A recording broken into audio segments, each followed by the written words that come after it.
Nous sommes une zone frontalière, comme vous le savez, et chaque fois les zones frontalières sont sujettes à des inquiétudes.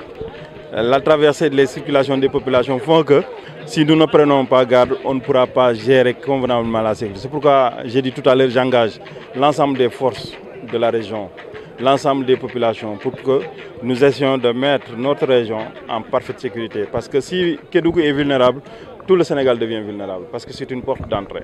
Donc gérer cette sécurité nécessite donc l'implication de tout le monde. Parce que partout où je passe, moi j'ai l'habitude de dire que la sécurité publique n'est pas seulement l'affaire des forces de défense et de sécurité. Quand on parle de sécurité, défi sécuritaire, il faut toujours être présent. Cette présence assidue, continue, c'est ce qui nous pousse à dire que tout est priorité ici au niveau de la région de Kédougou.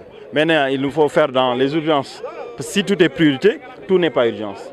Et on peut essayer d'agencer les urgences et avancer petit à petit pour prendre en charge l'ensemble des préoccupations durant le temps de passage que nous serons là. J'attends des populations qu'ils participent à la gestion sécuritaire. C'est quoi? Faire dans la prévention, faire dans l'anticipation, c'est le renseignement. Alerter en temps réel, en temps opportun. Et là, je pense que nous pouvons gérer la sécurité. Moi, je dis que ce n'est pas un résultat quand un délit est commis, qu'on pourchasse les fauteurs, qu'on les prenne, qu'on les mette en prison. C'est un résultat. Mais pour moi, ce n'est pas le meilleur résultat. Le meilleur résultat, c'est de faire en sorte que ce fauteur de trouble ne puisse pas commettre un délit par l'anticipation.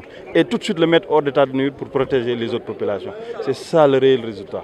Et ça, il nous faut l'implication de vous, journalistes, des acteurs de médias, vous, les hommes de médias, les délégués de quartier, les chefs de village, les élus, tout le monde.